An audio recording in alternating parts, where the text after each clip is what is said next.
सुप्रभात बच्चों। आज अपन पढ़ेंगे कक्षा 8 में पढ़ेंगे आज न्यायपालिका।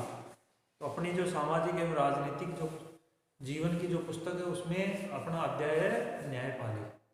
तो न्यायपालिका समझने से पहले मैं आपको थोड़ा परिचय करवा दूँ ये होती क्या है। जैसे हमारा कोई भी देश होता है वो जो गणतंत्र देश होता है, कौन सा होता है, गणतंत्र देश होता है। उसके अंदर क्या होते हैं, जैसे 3 अंग होते हैं सरकार के। कौन कौन से होते हैं, कार्यपालिका, व्यवस्थापिका और न्यायपालिका।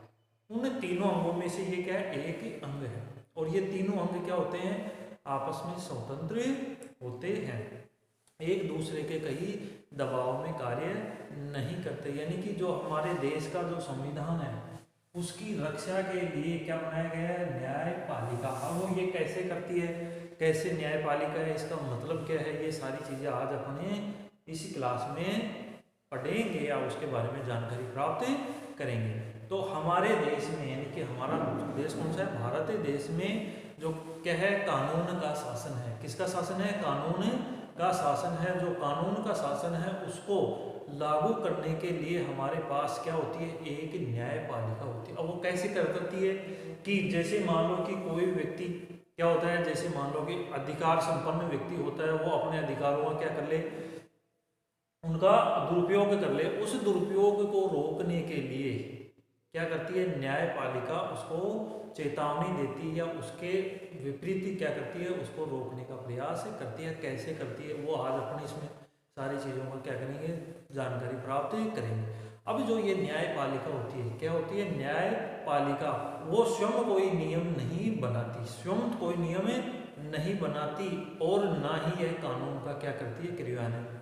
क्यों, क्योंकि यह जो कानून बने हुए हैं, जो कानून हमारे संविधान में बने हुए हैं, उनका पालन करवाने का कार्य भी करती है। और जो पालन सही नहीं होता है तो उसके प्रति या उसके खिलाफ क्या करती है, कार्रवाई करने का आदेश भी देती है। अब जो न्यायपालिका है, यानी कि जो हमारे देश में वो क्या है, न्यायपालिका स्वतंत्र न्यायपालिका। कैसी न्यायपालिका है, बिल्कुल ही स्वतंत्र न्यायपालिका है। इस स्वतंत्रता का मतलब क्या है कि यह किसी के दबाव में कार्य नहीं करती। जैसे दबाव में कैसे, जैसे मान लो कोई सांसद होता है, जो जैसे मान लो प्रधानमंत्री होता है, या कोई भी व्यक्ति हो सकता है उसमें, यानी कि संपन्न व्यक्ति हो या किसी देश का क्या है उच्च नागरिक हो या किसी देश में अधिक पैसे वाला हो, वो व्यक्ति क्या कर लेते हैं, अपने अधिकारों का दुरुपयोग कर सकते हैं। तो ऐसा नहीं होता, क्योंकि न्यायपालिका सबके लिए क्या करती है, समान कार्य करती है। उसको जो उसके अधिकार है उसके क्षेत्र में उसको कार्य करने के लिए कहती है, उसको उससे अलावा हटकर कोई कार्य करता है तो उसको रोक देती है और उसके खिलाफ क्या चलाता है, मुकदमा भी कर सकते हैं, उसके खिलाफ सुनवाई भी यह करती है।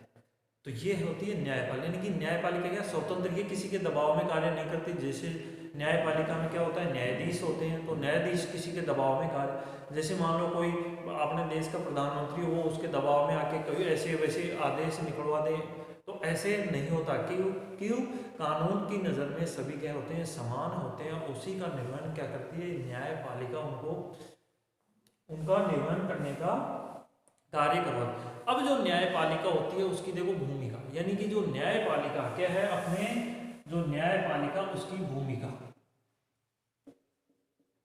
अब इसकी भूमिका क्या होती है, देखो न्यायपालिका की भूमिका। अब जो न्यायपालिका है वो क्या करती है, यानी कि हमारे देश में क्या क्या कार्य ये करती है। अब सबसे पहला कार्य होता है इसका विवादों का निपटारा। अब देखो पहला कार्य क्या हो गया, जैसे विवादों का निपटारा।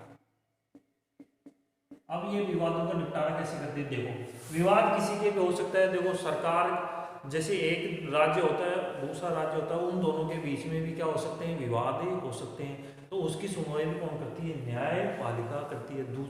दूसरा, कोई व्यक्ति, एक व्यक्ति होता है, किसी दूसरे व्यक्ति से भी उसका क्या हो सकता है, विवाद हो सकता है, तो उसका भी क्या करती है, निपटारा ये न्यायपालिका करती है। जैसे सरकार होती है और कोई व्यक्ति विशेष होता है, उसके जो मान लो कोई क्या होता है, विवाद होता है, तो उसका भी निपटारा यह न्यायपालिका करती है। तो यानी कि विवाद किसी भी प्रकार का होता है तो कौन है, निपटारा कौन करती है, न्यायपालिका पालिका का, अभी केवल अपन न्यायपालिका के बारे में बात कर रहे हैं और बाकी जैसे न्यायालय ये हैं आगे अपन बात ही करेंगे। तो ये क्या करती है, न्याय विवादों का निपटारा करती है। किसी व्यक्ति विशेष के भी हो सकता है, किसी राज्यों के भी हो सकता है और राज्यों व सरकार के मध्य भी हो सकता है। तो ये सारी चीजें विवादों का निपटारा कौन करता है, न्यायपालिका करती है। फिर इसका दूसरी भूमिका क्या होती है, न्यायिक समीक्षा। कौन होती है, न्यायिक समीक्षा। अब देखो ये समीक्षा यानी कि न्यायिक समीक्षा क्या होती है कि कोई भी कानून बना हुआ है और उसके खिलाफ कोई व्यक्ति कार्य करता है तो उसकी क्या करती है, ये समीक्षा करती है। कैसे समीक्षा करती है, मैंने अभी बताया था कि कोई अधिकार संपन्न व्यक्ति अपने अधिकारों का उल्लंघन कर लेता है और अपने मनमर्जी करने लग जाता है, तो वो क्या करते हैं, उस न्याय यानी कि जो कानून बने हैं उनके दायरे में व्यक्ति को कार्य करने के लिए ही ये कहे कि उससे अलग हटकर कोई कार्य करता है तो वो उसको रोकने का अधिकार होता है और उसके खिलाफ क्या हो सकती है, यानी कि वो उसके खिलाफ कार्रवाई कर सकते हैं, उसका आदेश दे सकते हैं। तो ये होती है न्याय, यानी कि जो कानून बने हुए हैं उनकी समीक्षा करने का कार्य भी ये करती है। वो फिर आगे होता है जैसे कानून की रक्षा और मौलिक अधिकारों का क्रियान्वयन भी ये करती है। तो क्या करती है, कानून की रक्षा। अगला भूमिका क्या है इसकी, कानून की रक्षा। कानून की रक्षा या मौलिक अधिकारों का क्रियान्वयन भी क्या करती है, ये न्यायपालिका करती है। अब देखो ये कैसे करती है, यानी कि कानून की रक्षा करती है। क्या करती है, कानून की रक्षा करती है। जैसे कैसे करती है, जैसे मान लो आप कहीं जा रहे हो और आप रास्ते में जा रहे हो, आराम से जा रहे हो और फिर भी आपको कोई जबरदस्ती से मान लो पुलिस वाला पकड़ ले जाए और आपको जेल में बंद कर दे, तो वो क्या करती है, यानी कि कानूनों की रक्षा करती है कि उसके खिलाफ आप क्या जा सकते हो, न्यायालय में जा सकते हो। तो इसका निपटारा भी कौन करती है, न्यायपालिका। और जो मौलिक अधिकार, अपने को मौलिक अधिकार प्राप्त है, यानी कि 6 जो मौलिक अधिकार है उनकी रक्षा भी क्या करती है, ये करती है। कैसे करती है, जैसे मान लो अपने संविधान में जैसे जीने का अधिकार सभी को क्या दिया गया है, अनुच्छेद 21 में जीवन का अधिकार दिया गया है। तो जीवन का मतलब क्या होता है, यानी कि जीने का अधिकार, कोई किसी व्यक्ति को किसी प्रकार की हानि नहीं पहुंचा सकता। और दूसरी सरकार जो होती है, यानी कि जो सरकारें होती हैं वो भी क्या करती है, इस मौलिक अधिकारों को अच्छी तरह से लागू करे और उनका पालन करे। ऐसा नहीं हो कि कोई व्यक्ति विशेष किसी कारणवश इन अधिकारों से वंचित रह जाए और उसका जीवन समाप्त हो जाए। तो ये सब क्या है, मौलिक अधिकारों का भी क्या है, क्रियान्वयन करवाते। अब आती है इसके बाद में, यानी कि ये तो होगी इसकी भूमिका, यानी कि मुख्य रूप से ये होती है इसकी भूमिका। इसके बाद में यानी कि स्वतंत्र जो न्यायपालिका होती है वो क्या होती है, यानी कि जो सरकार के 3 अंग होते हैं उसी का, और यह यानी कि यह न्यायपालिका शक्ति पृथक्करण के नियम पर कार्य करती है, यानी कि ये अपने आप में क्या है, स्वतंत्र होती है। अब जो अपन बात करते हैं ये तो हो गई न्याय से संबंधित, यानी कि किसी भी गणतंत्र देश में या जनतंत्र देश में ये न्यायपालिका पूर्णतः स्वतंत्र होती है। अब अपन बात करते हैं अपने भारत देश की, किसकी, भारत देश में।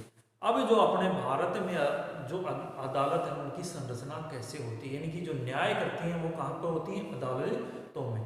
तो अदालतों में यानी कि हमारे भारत देश की अदालतों की संरचना, हमारे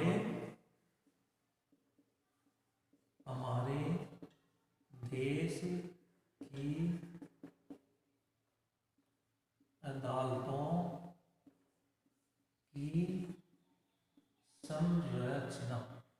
अब देखो संरचना, यानी कि सबसे पहले तो क्या आ जाए, जैसे हमारा देश, तो हमारा जो देश है सबसे पहले इसमें होता है उच्चतम न्यायालय या सुप्रीम कोर्ट उसको कहते हैं। तो यानी कि सबसे ऊपर जो न्यायालय होता है वो कौन सा होता है, सुप्रीम कोर्ट होता है या उच्चतम न्यायालय होता है। और उसके बाद में क्या होता है, उसके जो राज्य होते हैं उसमें राज्य में उच्च न्यायालय होते हैं। और उच्च न्यायालयों के अलावा कौन होते हैं, अधीनस्थ न्यायालय भी होते हैं। तो यानी कि ये क्या है, एक कड़ी बनी हुई है। अब ये कड़ी कैसे बनी हुई है, जैसे मान लो कि क्या होते हैं, अधीनस्थ न्यायालय होते हैं, उसमें कोई विवाद अपन लेके जाते हैं या उसके जाते हैं, उसमें निपटारा नहीं होता है, या किसी कारणवश क्या हो जाता है, गलत ही उसका निपटारा हो जाता है, तो उसको अपन क्या कर सकते हैं, अपील कर सकते हैं। किसमें, जैसे अधीनस्थ में करेंगे तो उसको उच्च में करेंगे, उच्च में नहीं हो पाता है तो यानी अपने को नहीं मिल पाता, फैसला सही नहीं मिल पाता, तो उसको उच्चतम न्यायालय में अपन ले जा सकते हैं। तो ये क्या होती है, एक प्रक्रिया होती है, यानी कि कोई भी कानून बनता है उसको एक प्रक्रिया के अधीन कार्य करने के लिए ही ये न्यायपालिका ही बनाई गई है। अब जब हमारे भारत देश में जब न्यायपालिका की बात करते हैं तो सबसे पहले कौन सा होता है, उच्चतम न्यायालय। क्या होता है, उच्चतम न्यायालय। अब जो ये उच्चतम न्यायालय है, यानी कि सुप्रीम कोर्ट, यानी कि सबसे ऊपर, यानी कि अंतिम जो न्यायालय ये है, और इसी के जो फैसला कर देता है वो सर्वमान्य होता है। अब कैसे होता है देखो, अब जो सर्वोच्च न्यायालय, यानी कि जो हमारे भारत देश में आज जो अपन सर्वोच्च न्यायालय के नाम से इसको पुकारते हैं, वो किसी दूसरे नाम से पहले था और इसकी प्रक्रिया भी पहले से शुरू हुई। तो इसकी प्रक्रिया के बाद यानी कि 1 अक्टूबर 1937 के अंदर क्या हुआ, भारत की जो संघीय अदालत, यानी कि अंग्रेजों का जब शासन था उसके संघीय अदालत के रूप में इसने कार्य करना शुरू किया। तो यानी कि इसकी शुरुआत, न्यायालय की शुरुआत कब से हुई, 1 अक्टूबर 1937 में। 1 अक्टूबर 1937 में, यानी कि इसकी शुरुआत हुई, यानी कि न्यायालय जब क्या था, अंग्रेजों का शासन था, उसमें भारत की संघीय अदालत के रूप में इसकी शुरुआत हुई। तो किस रूप में हुई शुरुआत, संघीय अदालत के रूप में, संघीय अदालत के रूप में शुरू हो। अब उसके बाद में अपना देश क्या हुआ, जैसे आजाद हुआ, देश क्या हुआ, आजाद कब हुआ, 15 अगस्त 1947 को जब अपना देश आजाद हुआ, तो उसके बाद में जो हमारा सर्वोच्च न्यायालय है वो क्या हुआ, 26 यानी कि 28 जनवरी 1950 को जो हमारा वर्तमान क्या है, न्यायालय है, जो सुप्रीम कोर्ट है, उच्चतम न्यायालय, उसका क्या हुआ, उद्घाटन हुआ। कब हुआ, 28 जनवरी। कब हुआ, 28 जनवरी, यानी कि वर्तमान जो उच्चतम न्यायालय है उसको कब हुआ, 28 जनवरी 1950। जो वर्तमान उच्च न्यायालय है उसकी इसमें हुआ। अब जो इसका उद्घाटन हुआ कब हुआ, यानी कि 26 जनवरी को क्या था, गणतंत्र दिवस मनाया जाता है, जिस दिन हमारा संविधान क्या हुआ था, लागू हुआ था। उसके क्या 2-3 दिन बाद में, 2 दिन बाद में क्या हुआ, इस कोर्ट उच्चतम न्यायालय का उद्घाटन हुआ। और ये उच्चतम न्यायालय का जो वर्तमान न्यायालय का जो भवन है उसमें नहीं हुआ, करके क्या था, चैम्बर ऑफ प्रिंसेस। कौन था चैम्बर ऑफ प्रिंसेस में इसका क्या उद्घाटन हुआ, जिसको क्या कहते हैं, नरेंद्र मंडल भवन भी कहते थे। तो उसमें क्या है, इसका उद्घाटन हुआ। तो किसमें हुआ, जो नरेंद्र मंडल जो भवन था उसके अंदर इसका क्या हुआ, उद्घाटन हुआ। तो इसको क्या कहते हैं, चैम्बर ऑफ प्रिंसेस। इसमें क्या हुआ, इसका उद्घाटन हुआ। और उस जब हमारा सर्वोच्च न्यायालय बना, तो उसमें सर्वोच्च न्यायालय का जो मुखिया होता है वो क्या होता है, मुख्य न्यायाधीश। क्या होता है, मुख्य न्यायाधीश। तो उसमें व्यवस्था की गई कि इसमें क्या होंगे, एक तो क्या होगा, मुख्य न्यायाधीश। क्या होगा, मुख्य न्यायाधीश। और इसके अलावा इसको साथ जो सलाह देने के लिए क्या होंगे, न्यायाधीश। क्या होंगे, न्यायाधीश। तो यानी कि कुल मिला के कितने व्यक्ति हो गए, 8 व्यक्तियों के रूप में इनका क्या किया, शुरुआत की गई, उनकी नियुक्ति की गई। अब जो हमारे वर्तमान, यानी कि जो वर्तमान जो भवन है उसका, यानी कि 1958 के अंदर जो वर्तमान में दिल्ली में हमारा जो सर्वोच्च न्यायालय, उच्चतम न्यायालय कहाँ पर है, नई दिल्ली। कहाँ पर है, दिल्ली के अंदर स्थित है। अब जो ये नई दिल्ली में, यानी कि वर्तमान जो भवन आया वो कब आया, 1958 के अंदर जो वर्तमान भवन है तिलक नगर में, यानी कि दिल्ली के अंदर, उसमें इसको क्या किया, बदला गया भवन को, जो वर्तमान तक आया, यानी कि आज तक उसी भवन में ये उच्चतम न्यायालय काम कर रहा है। अब ये जो उच्चतम न्यायालय, ये तो आपको केवल इसकी बनाने की प्रक्रिया बना दी। इसमें क्या थे, पहले एक मुख्य न्यायाधीश था और 7 अन्य न्यायाधीश थे। अब जो इसको यानी कि जो उच्चतम न्यायालय है वो हमारे संविधान के नियमों के अनुसार बना हुआ है। जो अनुच्छेद यानी कि हमारे संविधान के भाग 5 का जो अध्याय है 4, यानी कि उच्चतम न्यायालय क्या है, जो उच्चतम न्यायालय वो क्या है, हमारे संविधान का भाग यानी कि संविधान के भाग 5 के अध्याय 4 में अनुच्छेद 124 अनुच्छेद पूरा नहीं लिख रहा हूं मैं, आधा, यानी कि अनुच्छेद 124 से लेकर अनुच्छेद 147, कहाँ तक, 147 तक क्या है, हमारे देश का जो उच्चतम न्यायालय उसके निर्माण की जो प्रक्रिया है, जो सारी इनकी कार्य करने की प्रक्रिया है, कैसे न्यायाधीशों की नियुक्ति होती है, इन सब चीज़ों का क्या है इसके अंदर वर्णन है। अनुच्छेद 124 से लेकर 147 तक इसका किया गया है, किसमें, हमारे संविधान में। तो अब अपन बात करते हैं कि हमारा जो उच्चतम न्यायालय, यानी कि आपको समझ में आ गया उच्चतम न्यायालय का उद्घाटन कब हुआ, यानी कि 28 जनवरी वर्तमान 1950 के अंदर हुआ, और ये कहाँ पर है, नई दिल्ली के अंदर स्थित है। और ये संविधान के कौन से भाग में है, यानी कि भाग 5 के अध्याय इसमें 4 में अनुच्छेद 124 से लेकर 147 तक है इसका वर्णन किया गया है। इसका निर्माण की प्रक्रिया, कार्य करने की प्रक्रिया और न्यायाधीशों की नियुक्ति की प्रक्रिया, सारी चीजें इसमें बताई गई। अब अपन बात करते हैं कि यानी कि हमारा जो संविधान उच्चतम न्यायालय है वह है वर्तमान के अंदर इसमें न्याय क्या है, न्यायाधीश, जो मुख्य न्यायाधीश है वर्तमान में, उसके अलावा भी और न्यायाधीश हैं, यानी कि वर्तमान में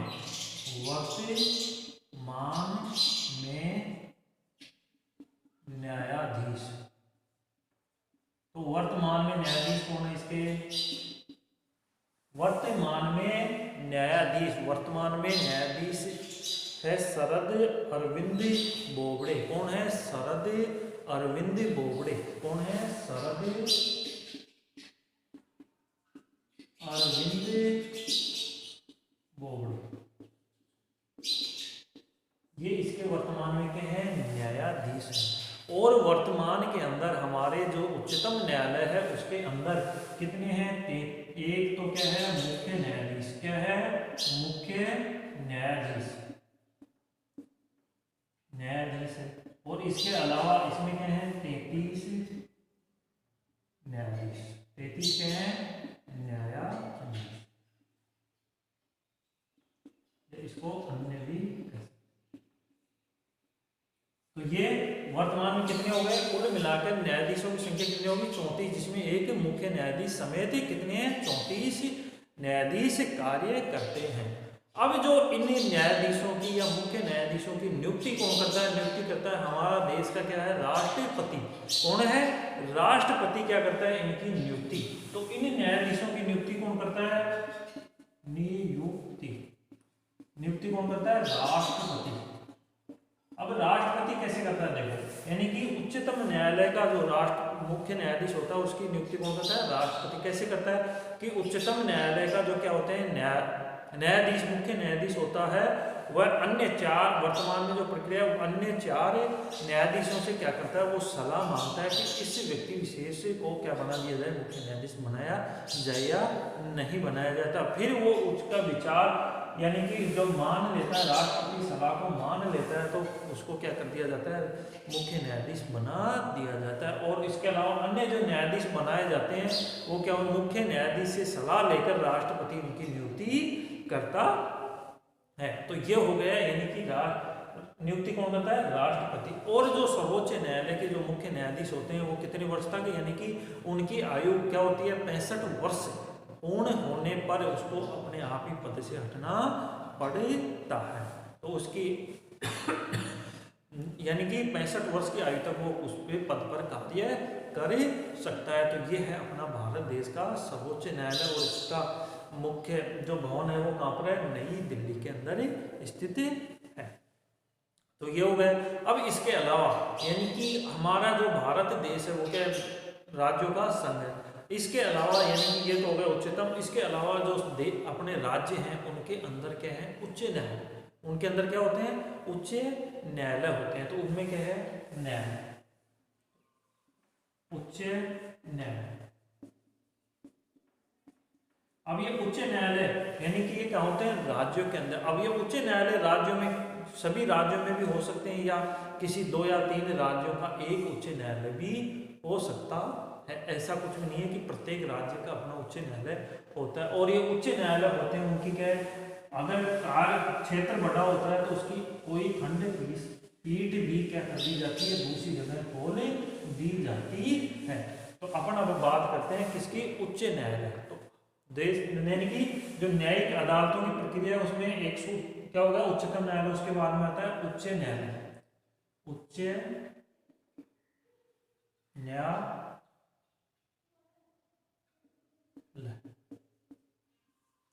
उच्च न्यायालय कहाँ होते हैं, राज्यों के अंदर ही कार्य करते हैं, यानी कि राज्य में सबसे ऊपर क्या होते हैं, उच्च न्यायालय होते हैं। अब जो उच्च न्यायालय हैं यानी कि हमारे देश में क्या है, राज्य और केंद्र शासित प्रदेश हैं। उन राज्यों और केंद्र शासित प्रदेशों में क्या होते हैं, उच्च न्यायालय होते हैं। लेकिन वर्तमान में हमारे भारत देश में सभी राज्यों या केंद्र शासित प्रदेशों में वो नहीं है, उच्च न्यायालय नहीं है। वर्तमान में हमारे भारत देश में यानी कि उच्च न्यायालय कितने हैं, 25 हैं। वर्तमान में कितने हैं, 25 उच्च न्यायालय हैं। तो हमारे भारत देश में वर्तमान में कितने न्यायालय हुए, 25 उच्च न्यायालय हैं।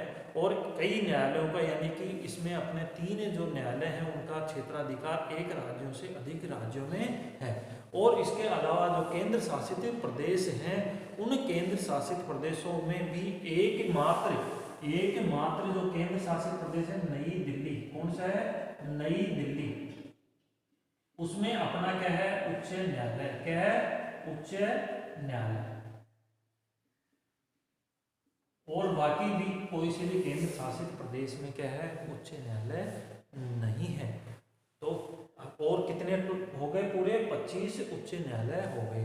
अब ये उच्च न्यायालय बने तो सबसे पहले यानी कि हमारे भारत देश के अंदर क्या है, उच्च न्यायालय जो बने उसकी शुरुआत हम तब से हुई, यानी कि सन 1862 में जब अंग्रेजों का शासन था उस समय से ही उच्च न्यायालयों की क्या होगी, स्थापना की प्रक्रिया शुरू हो गई थी। तो सबसे पहले यानी कि 1862 के अंदर, अब 1862 में क्या हुए, कितने 3 न्यायालयों की स्थापना हुई, जिसमें 3 न्यायालयों में से कौन से थे, कलकत्ता, जो वर्तमान में क्या है कोलकाता, और मद्रास और मुंबई।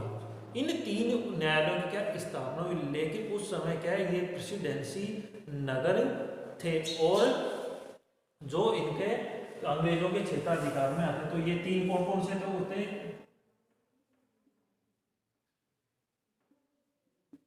कलकत्ता, मुंबई और मद्रास। यानी कि इन 3 जगहों पर सर्वप्रथम क्या करे, उच्च न्यायालयों की स्थापना। अब उसके बाद में हम धीरे धीरे क्या हुआ, और भी न्यायालय खुलते हुए, और वर्तमान में कितने हैं, 25 उच्च न्यायालय हैं। अभी जो उच्च न्यायालयों में भी क्या होता है, एक होता है मुख्य न्यायाधीश। क्या होता है, मुख्य न्यायाधीश, और अन्य होते हैं मुख्य न्यायाधीश। तो हर राज्य में क्या है, इनकी संख्या अलग अलग होती है। क्या है, अलग अलग होती है। तो ऐसे ही आप हर राज्य में उच्च न्यायालय होना जरूरी है। लेकिन 3 जो न्यायालय हैं उनका क्या है, क्षेत्र एक ही राज्य से दूसरे राज्य में। अब जो अंतिम यानी कि हमने जो 25वें जो क्या बने न्यायालय बना, उसके अंदर यानी कि जो वर्तमान में जो हमारे देश का क्या हुआ, 2 राज्यों का एक राज्य आंध्र प्रदेश का विघटन हुआ, उसके बाद में तेलंगाना और आंध्र प्रदेश जो बना, उसमें भी क्या उच्च न्यायालयों की स्थापना कर दी गई। यानी कि 1 जनवरी 2019 को आंध्र प्रदेश में जो उसकी राजधानी है अमरावती और तेलंगाना बना उसकी हैदराबाद में भी क्या उच्च न्यायालयों की स्थापना कर दी गई, दोनों जगह के अंदर 1 जनवरी 2019 को। अब इसके अलावा यानी कि हमारे जो मान लो राजधान जो उच्च न्यायालय के जो न्यायाधीश क्या होते हैं, एक न्यायाधीश होता है। क्या होता है, मुख्य न्यायाधीश। मुख्य न्यायाधीश। अब जो मुख्य न्यायाधीश होता है इसकी नियुक्ति कौन करता है? इसकी नियुक्ति भी कौन करता है? राष्ट्रपति। लेकिन करता कैसे है? जो उच्च न्यायालय का जो यानी कि मुख्य न्यायाधीश होता है उससे सलाह लेता है और संबंधित राज्य का जो राज्यपाल होता है उससे सलाह लेकर क्या करता है? राष्ट्रपति उस उच्च न्यायालय के मुख्य न्यायाधीश की क्या करता है? नियुक्ति करता है। और ये जो न्यायाधीश है जो 62 वर्ष तक, कितने वर्ष तक? 62 वर्ष तक अपने पद पर कार्य कर सकता है। उसके बाद में इसको पद से हटना पड़ जाता है। तो ये हमारे जो भारत देश है उसके न्यायालयों में। अब जैसे अपने राजस्थान है, राजस्थान के उच्च न्यायालय की स्थापना कब हुई? यानी कि 1949 के अंदर है। तो अपने राजस्थान में जो राजस्थान में कब हुई? 1949 के अंदर क्या हुई? उच्च न्यायालय की स्थापना हुई। और वो कहाँ पर हुई? जोधपुर। कहाँ पर हुई? जोधपुर। जोधपुर में हुई। और इसकी खंडपीठ कहाँ पर है? जयपुर के अंदर स्थित है। तो ऐसे यानी कि जो उच्च न्यायालय होते हैं उनकी क्या है? खंडपीठ भी अनेक जगहों पे हो सकती है। लेकिन ऐसा नहीं है कि भाई एक उच्च न्यायालय एक ही होती, लेकिन इनकी खंडपीठ एक या एक से अधिक भी हो सकती हैं। तो ये हो गए। अब तो आपको ये सारी चीजें समझ में आ गई होगी बच्चों। अब आगे बढ़ते हैं। देखो अब इसके बाद में होती है अधीनस्थ न्यायालय। क्या होते हैं? अधीनस्थ न्यायालय यानी कि इनके नीचे होते हैं। और अधीनस्थ न्यायालयों को और भी कई नामों से अपन पुकार सकते हैं, जैसे ट्रायल कोर्ट या जिला न्यायालय है, अतिरिक्त सत्र न्यायालय, प्रधान न्यायिक मजिस्ट्रेट और मेट्रोपोलिटन मजिस्ट्रेट और सिविल जज न्यायालय। ऐसे अनेक इसके क्या है? नाम होते हैं। तो अधीनस्थ न्यायालय। अब इसके बाद में अपन क्या करते हैं? अधीनस्थ न्यायालय। तो ये हो गया उच्च न्यायालय। तो वर्तमान में अपने भारत देश में कितने उच्च न्यायालय हैं? 25 उच्च न्यायालय हैं। और कौन सा केंद्र शासित प्रदेश है जिसका अपना स्वयं का उच्च न्यायालय? नई दिल्ली है, जिसका अपना खुद का क्या है? उच्च न्यायालय है। अब इसके बाद में कौन सी आती है? अधीनस्थ क्या आती है? अदालत। तीसरी कौन सी आ गई? अधीनस्थ अदालत। तो ये क्या हो सकती है? किसी जिले में भी हो सकती हैं, किसी नगर पालिका क्षेत्र में भी हो सकती है, कि पंचायत समिति में भी ये हैं। और इनको क्या कहते हैं? अधीनस्थ न्यायालय कहते हैं, जो उच्च न्यायालय के अधीन कार्य करती हैं। जब इनमें मान लो कोई विवाद उत्पन्न होता है तो कहाँ जाते हैं? सबसे पहले अपन अधीनस्थ न्यायालय में जाते हैं। फिर उसका निपटारा नहीं हो पाता है या गलत निर्णय आ जाता है तो उसका अपन क्या कर सकते हैं? अपील कर सकते हैं। किसमें? उच्च न्यायालय में या उच्चतम न्यायालय में अपील कर सकते हैं। तो अधीनस्थ न्यायालय को कितने नाम होते हैं? इनके ट्रायल कोर्ट है, जिला न्यायालय। तो ये क्या है? अधीनस्थ न्यायालय। अब जो ये न्यायालय है, अब भी ये प्रक्रिया सबकी वैसी ही होती है। यानी कि जो अधीनस्थ न्यायालय होते हैं उनमें राज्यपाल, और इन्हीं अधीनस्थ न्यायालयों में क्या होती है? परीक्षा विशेष से भी क्या है? न्यायाधीश क्या है? कि न्यायाधीश क्या है? कि इनकी नियुक्ति होती है, यानी कि परीक्षा लगती है और उसके बाद में राज्यपाल इनको नियुक्त करता है। अब उसके बाद में यानी कि विधि व्यवस्था की क्या है? विभिन्न शाखाएं होती हैं। विधि व्यवस्था कैसे? अब जो विधि की व्यवस्थाएं हैं वो कैसे बनाई रखती हैं? देखो विधि व्यवस्था में क्या है? दो प्रकार के क्या होते हैं? विवाद होते हैं। विधि व्यवस्था। अब जो विधि यानी कि कानून व्यवस्था में विभिन्न शाखाएं होती हैं। कैसे होती हैं? देखो विवाद कितने? दो प्रकार के। जैसे एक होता है दीवान फौजदारी और एक होता है दीवानी। तो विवाद हो गया। एक तो क्या होता है? फौजदारी और एक होता है दीवानी। देखो अब दीवानी और फौजदारी में क्या अंतर है? दीवानी जो विवाद होते हैं या कुछ भी होता है जो अपन क्या करते हैं? कोर्ट में ले जाते हैं या न्यायालय में जाते हैं, अधीनस्थ न्यायालय में जाते हैं। तो ये क्या होते हैं? यानी कि फौजदारी मामले कौन कौन से होते हैं? फौजदारी मामले होते हैं जैसे हत्या, चोरी, डकैती,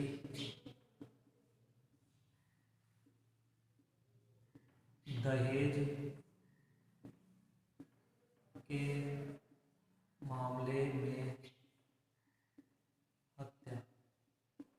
तो यानी कि ये आते हैं सब, किस में आते हैं? फौजदारी फौजदारी में आते हैं। किस में आते हैं? फौजदारी के अंदर आते हैं, जिसमें क्या करते हैं ये न्यायालय क्या करते हैं, इनको सजा सुनाते हैं और इनमें क्या है मृत्यु दंड भी दे सकते हैं, यानी कि जैसी क्या उसका जो अपराध होता है उसके अनुसार उसको सजा मिलती है और ये सजा देते हैं। और दीवानी जो मामले होते हैं वो कैसे होते हैं? देखो दीवानी में होते हैं जैसे जमीन का विवाद होता है, कोई बिक्री संबंधी विवाद होता है, या किसी मान लो किराए से संबंधित विवाद होता है, जैसे मान लो किसी मकान में रह रहे हैं तो किराया लेन देन में हो सकते हैं, तो ये सब क्या आते हैं दीवानी में। तो पहला क्या हो गया, जैसे खरीदारी संबंधित, किराया, तलाक और जमीन, जैसे जमीन, तलाक, खरीदारी, इनसे संबंधित, यानी कि जमीन, तलाक, खरीदारी, इनसे संबंधित क्या होते हैं। और हाँ किराए यानी कि तलाक या किराया, ये क्या होता है किराया, इससे संबंधित जो मामले होते हैं वो क्या है इसी के अंदर आते हैं। और इन दोनों का ही निपटारा कौन करते हैं? न्यायालय करते हैं, लेकिन इनमें सजा अलग अलग होती है और जो न्यायालय होते हैं वो इनमें अपना फैसला सुनाते हैं। तो ये होगी इसकी शाखाएं। अब क्या होता है, हर व्यक्ति के अदालत में जा सकता है या नहीं जा सकता, क्योंकि अदालत में प्रत्येक व्यक्ति जा सकता है, उसका अधिकार होता है। अब किसी मान लो कोई मामला होता है, जैसे कि अधिकार, कोई गरीब व्यक्ति होता है वो बेचारा न्यायालयों तक नहीं पहुंच पाता, क्या है कभी ऐसी स्थिति हो जाती है कि वो नहीं पहुंच पाता। ऐसी स्थिति में क्या होती है, एक कोई भी व्यक्ति विशेष होता है, वो व्यक्ति विशेष हो, कोई संस्था हो, कोई राज्य हो, वो क्या है याचिका लगाते हैं, उसको कहते हैं जनहित याचिका, यानी कि प्रत्येक जन के हित के बारे में जो याचिका लगाई जाती है उसको कहते हैं जनहित याचिका। उस जनहित याचिका के आधार पर गरीब से गरीब व्यक्ति या प्रत्येक व्यक्ति तक उस कानून का क्या मिलता है, फायदा मिलता है, उस याचिका का उसको फायदा मिलता है, उसे कहते हैं जनहित याचिका। अब जो जनहित याचिका है वो हमारे भारत देश जब आज़ाद हुआ उस समय नहीं, लेकिन 1980 के बाद में, यानी कि 1980 के बाद में एक प्रावधान किया गया कि कोई व्यक्ति जो गरीब व्यक्ति है, जो व्यक्ति न्यायालय तक पहुंच नहीं पाता, उन सभी को ध्यान में रखते हुए कोई याचिका लगाता है तो उसे क्या कहते हैं जनहित याचिका। और इसकी शुरुआत कभी 1980 से जनहित याचिका यानी कि इसकी शुरुआत हुई, जिससे यानी कि प्रत्येक व्यक्ति, नागरिक को चाहे गरीब हो अमीर हो, सबको इसका फायदा मिले। तो ये होती है जनहित याचिका। इसके बाद में इससे अलावा भी कई कोर्ट, अब जैसे वर्तमान में तो अनेक कोर्ट खुल भी चुके हैं। कैसे खुल? देखो फास्ट ट्रैक कोर्ट जो 2001 के अंदर, यानी कि 1 अप्रैल 2001 के अंदर इस भारत में क्या है 1734 जो फास्ट ट्रैक न्यायालय की स्थापना की गई, जो 10वें वित्त आयोग थे उसने सिफारिश के आधार पर। अब ये क्या होते हैं, जो मान लो न्यायालयों के अंदर क्या होते हैं, बहुत ही लंबे समय तक जो विवाद चलते रहते हैं, जो मुकदमे चलते रहते हैं, उनका निपटारा नहीं हो पाता, उनको पूर्ण यानी कि जल्दी से जल्दी उसको निपटारा करने के लिए इन कोर्टों का यानी कि फास्ट ट्रैक कोर्टों का स्थापना की गई। कब की गई? 1 अप्रैल 2001 को इनकी स्थापना की गई। तो ये था अपने भारत देश की न्यायपालिका की व्यवस्थाएं। जो हमारा संघीय जो भारत राज्यों का क्या है संघ है, इसमें जो न्यायपालिका क्या होती है स्वतंत्र होती है। तो आज अपन ने इन चीज़ों के बारे में जानकारी प्राप्त की, तो वो आपको बच्चों समझ में आ गया होगा। इसको अच्छी तरह से और अपने अध्ययन करेंगे और सभी बच्चे इस पाठ्य पुस्तक में जो पाठ दिया गया उसको एक बार और अच्छी तरह पढ़ेंगे और उसके सभी प्रश्न उत्तरों को अपनी नोटबुक में करेंगे।